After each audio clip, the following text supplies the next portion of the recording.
Hi everyone, ಎಲ್ಲ ಹೇಗಿದ್ದೀರಾ? ಚೆನ್ನಾಗಿದ್ದೀರಾ ಅಂತ ಅಂದ್ಕೊತೀನಿ. Welcome to Charitha logs channel. ಇದು ಹಬ್ಬದ ಮಾರನೆಯ ಲಾಗು. ಯಾಕೆ ಇಷ್ಟು ದಿನ ಆದರೂ ಹಾಕೋಕ್ಕೆ ಆಗಿಲ್ಲ, ನನ್ನ ಮಗಳು ಕೊಡ್ತಿರೋ ಟಾರ್ಚರಿಂದ. ಹಂಗಾಗಿ ಬೆಳಗ್ಗೆ ಬೇಗ ಎದ್ದು 5 ಗಂಟೆಗೆ ಎದ್ದು ನಾನು ರೆಡಿಯಾಗಿ ಹಾಗೆ ನನ್ನ ಮಗುಗೆ ಫುಲ್ ಪ್ಯಾಕಪ್ ಮಾಡಿಕೊಂಡು, ಯಾಕಂದರೆ ಥಂಡಿ ಇರೋದ್ರಿಂದ ಬೆಚ್ಚಗೆ ಕರ್ಕೊಂಡು ಹೋಗೋಣ ಅಂತ ಎಲ್ಲ ಪ್ಯಾಕ್ ಮಾಡಿಕೊಂಡು ಅವಳಿಗೂ ನಾವಂತೂ ಹೊರಟ್ವಿ. ನಮ್ಮಪ್ಪ ಅಮ್ಮಂಗೆ ಬಾಯ್ ಮಾಡಿದೆ, ಬಟ್ ಆದರೆ ನಮ್ಮಪ್ಪ ಅಂತೂ ಬೇಜಾರು ಮಾಡ್ಕೊಂಡು ಹೋಗ್ತು. ಮಗಳೇ ಇನ್ನೊಂದು 4 ದಿನ ಇರು ಅಂತಂದರೆ ಹೊರಡ್ತಿದ್ಯಾ ಅಂತ. ಅದಕ್ಕೆ ನಾನು ಅಂದೆ, ಅಪ್ಪ ಏನು ಮಾಡೋಕ್ಕಾಗತ್ತೆ, ಅಂಗಡಿನೂ ನೋಡಬೇಕಲ್ಲ, ಈ ಕಡೆ ಮನೆ ಕೆಲಸ ಎಲ್ಲ ಐತೆ, ಹಂಗೇನೆ ಬಿಟ್ಬಿಟ್ಟು ಬರೋಕ್ಕಾಗಲ್ಲ. ಅವ್ರಿಗೂ ಊಟ ತಿಂಡಿ ಎಲ್ಲ ನೋಡಬೇಕಲ್ಲ, ಎಷ್ಟು ದಿನ ಅಂತ ಹೋಟ್ಲಲ್ಲಿ ತಿಂತಾರೆ ಅಂತ ಅಂದ್ಬಿಟ್ಟು ನಾನು ಅಂದೆ. ಸರಿ ಆಯಿತು ಬಿಡು ಮಗಳೇ ಅಂತ. ಆದರೂ ನಮಗೂ ಮನಸ್ಸಿರಲಿಲ್ಲ ಬರೋದಕ್ಕೆ. ಅಲ್ಲಿಗೆ ಹೋದರೆ ಯಾವಾಗಲೂ ಅಷ್ಟೇ, ನಮಗೆ ಊರಿಗೆ ಹೋದ್ರೆ ಮನಸ್ಸೇ ಬರೋಲ್ಲ ಮನೆಗೆ ಹೋಗೋದಕ್ಕೆ. ಬಟ್ ಅದನ್ನು ಇಲ್ಲಿರೋ ಜವಾಬ್ದಾರಿಗಳು ನೆನೆಸ್ಕೊಂಡಾಗ ಬರಲೇಬೇಕು, ವಿಧಿ ಇಲ್ಲ.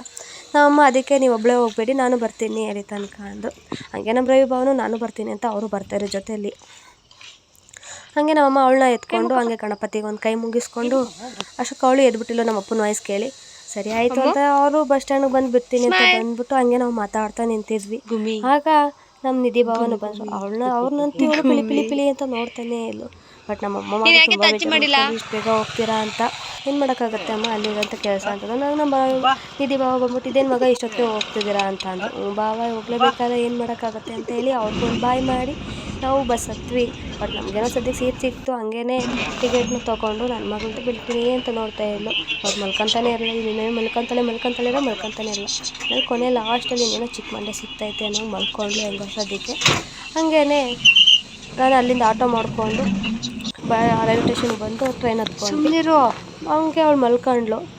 ಹಾಗೆ ಮಾತಾಗಿ ಎತ್ಕೊಂಡು ಹೋಗಿ ಹೆಂಗೋ ನಾನು ಟ್ರೈನ್ ಬರೋದಕ್ಕೂ ಒಂದೇ ಆಯಿತು. ಈಗ ಬೇಗ ಹತ್ಕೊಂಡ್ವಿ. ಟಿಕೆಟ್ ಮಾತ್ರ ನಾನು ಆನ್ಲೈನಲ್ಲೇ ಟಿಕೆಟ್ ತೊಗೊಳೋದ್ರಿಂದ ನನಗಂತೂ ತುಂಬಾ ಹೆಲ್ಪ್ ಆಗುತ್ತೆ. ಎಲ್ಲ ಹೋಗಿ ತೊಗೋಬೇಕು ಬರಬೇಕು ಅನ್ನೋದಿಲ್ಲ. ಯಾಕಂದ್ರೆ ಟ್ರೈನು ಕೂಡ ಮಿಸ್ ಆಗುತ್ತೆ ಅನ್ನೋದಿರೋದಿಲ್ಲ. ಆಗ ಬೇಗ ತೊಗೊಬಿಟ್ಟಿರ್ತೀವಿ. ಹೋದ ತಕ್ಷಣ ಬರೀ ಟ್ರೈನ್ ಹತ್ಕೊಳ್ಳೋದು ಅಷ್ಟೇ ಇರುತ್ತೆ. ಹಂಗಾಗಂತೂ ನನಗೆ ತುಂಬಾ ಈಸಿ ಆಗಿಬಿಟ್ಟೈತೆ. ಯಾಕಂದರೆ ನಾವು ಅಲ್ಲೋಗಿ ಕ್ಯೂ ನಿಂತು ಟಿಕೆಟ್ ತಗೋತೀವಿ ಅಂದರೆ ತುಂಬಾ ಟೈಮ್ ಬೇಕು. ಬಟ್ ಆದ್ರೂ ನಮ್ಗೆ ಆ ಟೈಮ್ ಸಾಕಾಗೋದೇ ಇಲ್ಲ. ಯಾಕಂದರೆ ಟ್ರೈನ್ ಹೊರಟ್ಬಿಟ್ಟಾಗ ಹತ್ಕೊಳ್ಳೋಕೆ ನನಗಂತೂ ತುಂಬ ಭಯ. ಯಾಕಂದರೆ ಎಷ್ಟೋ ಕೇಸಸ್ ಕಣ್ಮುಂದೆನೇ ನೋಡ್ದೋಗಿರೋದ್ರಿಂದ ನನಗೆ ಅದು ಕಣ್ಣಲ್ಲಿ ಕಟ್ತಂಗಿರುತ್ತೆ. ಆ ಕಾರಣಕ್ಕೆ ಟ್ರೈನಲ್ಲಿ ಯಾರೇ ಹೋಗೋರಾದರೂ ಅಷ್ಟೇ ಈ ಟ್ರೈನಲ್ಲಿ ನೆಕ್ಸ್ಟ್ ಟೈಮ್ ಬರುತ್ತೆ. ಬಟ್ ಆಗಂದ್ಬಿಟ್ಟು ಅಚಾತುರ್ಯ ಮಾಡ್ಕೊಳಕ್ಕೆ ಹೋಗಬೇಡಿ. ಹಂಗೇನೆ ನಾನು ಟ್ರೈನಲ್ಲಿ ಬರ್ತಾ ನನ್ನ ಮಗಳಂತೂ ಕೆಂಗೇರಿ ಬರ್ತಿದೆ ಅನ್ನೋ ಗೆದ್ಲು. ಅದೇ ಹೆಂಗೋ ಈಗ ಗೆದ್ಲಲ್ಲ ಅಂದ್ಕೊಂಡು ಹಂಗೆ ಆಟ ಆಡಿಸ್ಕೊಂಡು ನನಗೆ ಹಿಂದೆ ಬರೋ ಟ್ರೈನ್ ಆ ಥರದ್ದೇನೋ ನೋಡೋದಕ್ಕೆ ತುಂಬ ಇಷ್ಟ ಅಂತ ನಾನು ಕಿಟಕಿ ಪಕ್ಕನೇ ಕುತ್ಕೊತೀನಿ. ಎಲ್ಲೇ ಅವರು ಕಿಟಕಿನೇ ಹುಡುಕ್ತೀನಿ. ಹಂಗೆ ನನ್ನ ಮಗಳೂ ಅಷ್ಟೇ ಅಲ್ಲಿ ನಿಂತವು ಸ್ಟಾಪ್ ಕೊಡ್ತು. ಹಾಗಾಗಿ ನನ್ನ ಮಗಳು ಅಮ್ಮ ಅಂತ ನೋಡ್ತಾ ಇದ್ಲು. ಬಟ್ ಅದೇನೋ ಗೊತ್ತಿಲ್ಲ, ಅವತ್ತು ಹಬ್ಬ ಹಾಕಿದ್ರಿಂದ ಏನೋ ಹಬ್ಬದ ಮಣ್ಣೆಗೆ ಟ್ರೈನ್ ಅಂತೂ ತುಂಬಾ ಸ್ಲೋ ಆಗಿಬಿಟ್ಟಿತ್ತು. ಯಾಕಂದರೆ ಅದು ಯಾವಾಗಲೂ ಕೊಡಬೇಕಾಗಿರೋ ಸ್ಟಾಪಲ್ಲಿ ಬಿಟ್ಟು ಬೇಡ ಅಂದರೆ ಸ್ಟಾಪಲ್ಲೂ ಕೊಡ್ತಿದ್ರು. ಯಾಕಂದರೆ ಕೇತವಳ್ಳಿ ಅಲ್ಲೆಲ್ಲ ಕೊಡೋ ಸ್ಟಾಪೇ ಇರಲಿಲ್ಲ ವಿಶ್ವಮಾನ.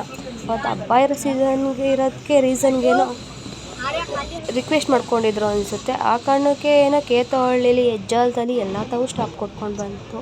ಹಂಗೆ ಶೆಟ್ಟಳ್ಳಿಲೂ ಕೂಡ ಕೊಡ್ತು.